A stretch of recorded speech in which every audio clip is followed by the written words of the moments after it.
오늘은 여러분이 모를 수도 있는 약사의 혼잣말 TMI를 가져왔다. 참고로 실제 사실과 다를 수 있으니 틀렸다면 님들 말이 맞다. 거두절미하고 바로 들어가 보자. 첫 번째, 마오마오와의 첫 키스는 생양 맛이다. 팬들의 로맨틱한 환상을 와장창 깨버린 작가님의 아주 냉정하고 직관적인 해석이다. 평소 약재와 독을 달고 사는 마오마오의 철저한 식습관을 고려하면 당연한 결과라고 한다. 그래, 첫 키스 맛이 독맛이면 골로 가니 생양 맛이 차라리 나은 것 같다. 두 번째, 진씨는 성실하게 마오마오에게 욕정을 느끼고 있다. 진씨가 마오마오를 정신적으로만 좋아하는지 궁금해하는 팬들에게 던진 폭탄 발언이다. 작중 진씨는 아주 건강한 청년답게 겉으로는 고결한 척하지만 속으로는 남성으로서의 본능과 육체적인 욕망을 확실하게 품고 있다고 말했다. 마오마오가 의도치 않게 개구리를 잡았을 때 반응을 보면 맞는 말인 것 같다.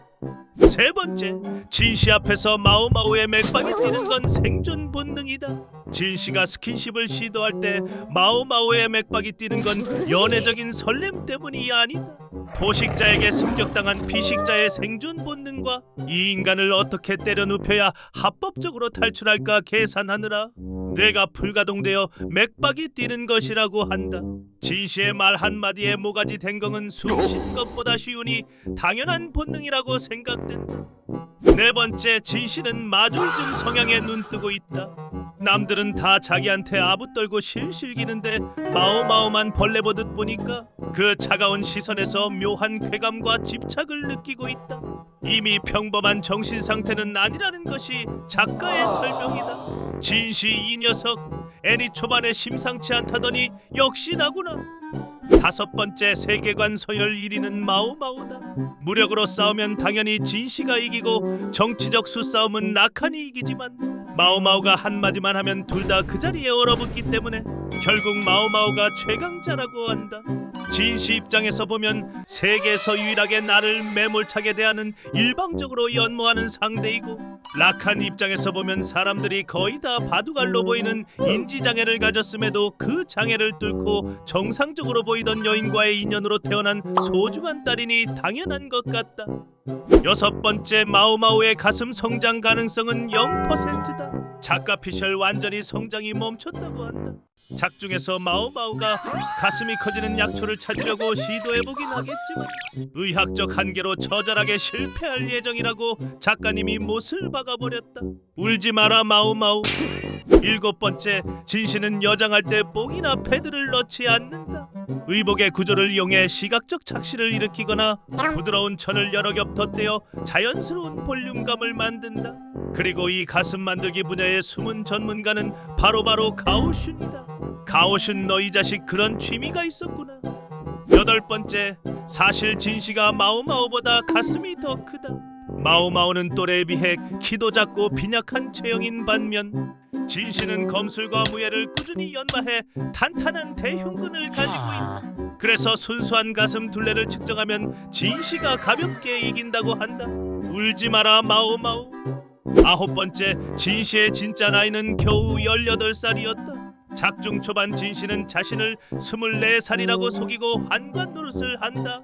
하지만 이야기가 시작되는 일권 시점의 진짜 나이는 겨우 18살로 마오마오와 겨우 1살 차이밖에 나지 않는 파릇파릇한 청년이었다. 사람들이 진씨 보고 로리콘이라고 놀리는데 이걸 보면 생각이 달라질지도 모르겠다. 아님 말고. 열 번째, 진씨의 신체 검사 통과 비밀은 돈과 약이다. 진짜 환관이 아닌 진씨가 후궁의 삼엄한 신체 검사를 통과할 수 있었던 건 검사관을 돈과 권력으로 매수했거나 검사 당일 성장을 일시적으로 멈추고 수축시키는 특수한 약물을 복용했기 때문이라고 한다. 아니 그런데 이건 수축시킨다고 될 일이 아닌 게 진씨는 작가 오피셜로 유럽산 두꺼비 정도라고 했다. 그리고 신분 때문에 그냥 다이렉트로 통과 가능할 것 같은데 여러분들의 생각은 어떤가? 11번째, 진씨는 아침마다 가슴 통증을 겪는다. 완벽한 환관처럼 보이기 위해 아침마다 가슴과 하반신에 무식할 정도로 강한 압박 붕대를 감는다. 이 때문에 지속적인 흉통과 호흡 곤란을 겪고 있다. 마오마오가 이 모습을 보고 경악하며 잔소리를 퍼붓기도 했다고 한다. 역시 춘춘 잔소리는 마오마오지. 12번째, 마오마오의 외모 점수는 100점 만점에 50점이다. 작가님이 밝힌 마오마오의 외모는 평범함의 극치라고 한다. 죽은 깨를 지우고 화장을 정성스럽게 하면 반짝반짝해지긴 하지만 본판은 길거리에 흔히 지나다니는 수준으로 설정했다고 한다. 라칸이 들으면 경로할 내용이니 빠르게 넘어가자.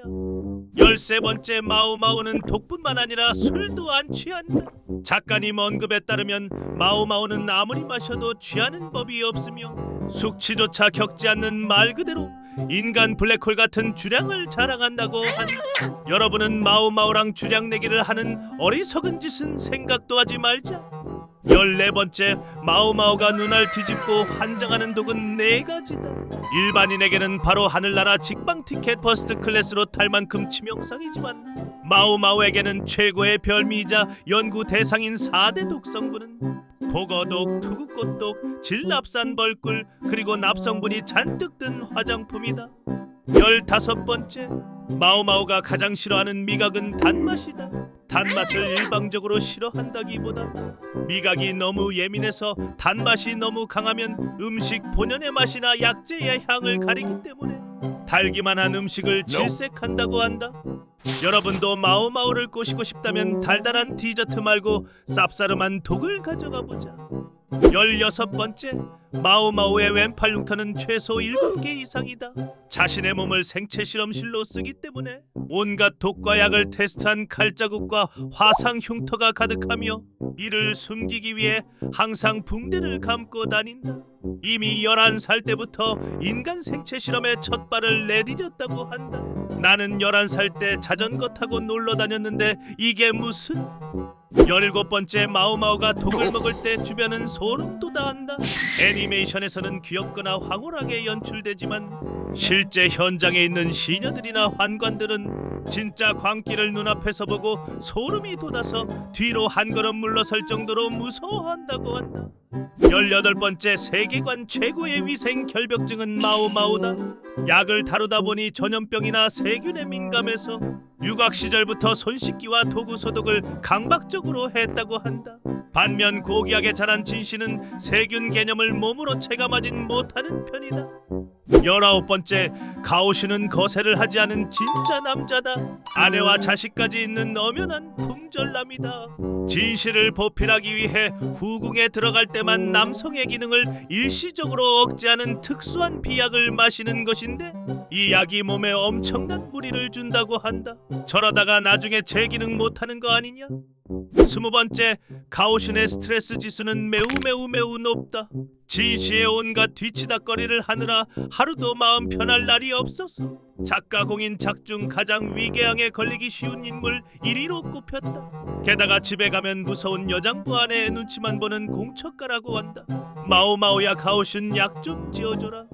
21번째, 바세는 여자 고함에 기절하는데 이건 집안 내력이다. 집에 있는 어머니와 누나가 너무 강해서 집안 여성 권력이 최상이라고 한다. 집에서 하도 기를 펴지 못하고 자라다 보니 유곽이나 후궁 같은 여초 사회에 오면 과호흡이 올 정도로 면역이 없다고 한다. 22번째, 라칸의 단안경은 시력 보정 기구가 아니다. 사람의 얼굴을 장기나 바둑돌로 인식하는 특이한 인지장애를 앓고 있는 라칸이 특정 인물의 감정이나 미세한 변화를 조금이라도 더 인간답게 집중해서 보기 위해 사용하는 심리적 보정기구라고 한다. 23번째, 라칸은 딸이 주면 치사량의 독도 먹는다. 딸인 마오마오가 주는 거라면 치사량의 독이라도 싱글벙글 웃으면서 받아먹을 인간이라고 한다. 그걸 알고 있기 때문에 마오마오도 라칸에게 진짜 치명적인 독은 절대 주지 않는다고 한다. 24번째, 라칸이 모자를 절대 벗지 않는 건 강박증이다. 내 머리 위에 다른 이들의 시선이 닿는 것이 불쾌하다는 심리에서 비롯된 것으로 자신의 세계를 철저히 방어하려는 천재의 방어 기제라고 한다. 25번째, 녹청관 할멈의 젊은 시절 몸값은 말도 안 되는 단위였다. 지금은 돈만 밝히는 악덕 욕쟁이 할머니처럼 보이지만 젊은 시절에는 나라 전체를 뒤흔들었던 전설적인 최상급 기녀였다고 한다. 하룻밤 지명하는데 현재 가치로 수억 단위가 필요하다고 한다. 26번째 녹청관 3인은 영리한 프로 직장인이다. 작중 녹청관의 3이라고 불리는 3인방은 외모뿐만 아니라 지식과 교양도 탑 클래스이며 이미 5년 뒤에 은퇴 및 노후 계획까지 완벽하게 세워두고 영리하게 저축을 하고 있다고 한다.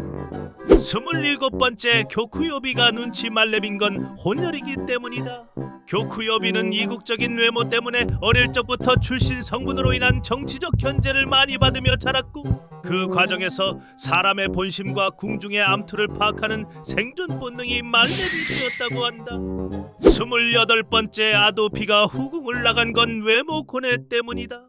정치적 이유도 있지만 나이가 들면서 자신이 더 이상 황제의 여인으로서 아름답지 않다는 내적 고뇌가 깊었고 본인의 미련을 털어내기 위해 후궁을 떠난 것이라고 한다.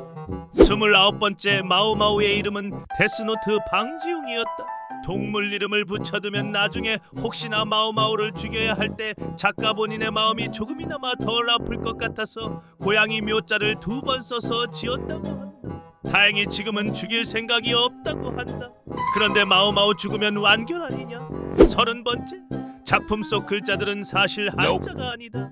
작가는 세계관의 몰입도를 위해 작중 등장하는 서책의 글씨들을 실제 한자가 아니라 중국 한자를 교묘하게 변형하거나 룬 문자를 섞은 가상의 문자로 설정해 두었다고 한다. 자, 지금까지 약사의 혼잣말 TMI를 알아보았다. 자료 찾고 영상 만드느라 눈알이 빠질 것 같지만 여러분이 만족했다면 그걸로 됐다. 재미있게 봤으면 구독하고 좋아요 누르고 가줘라.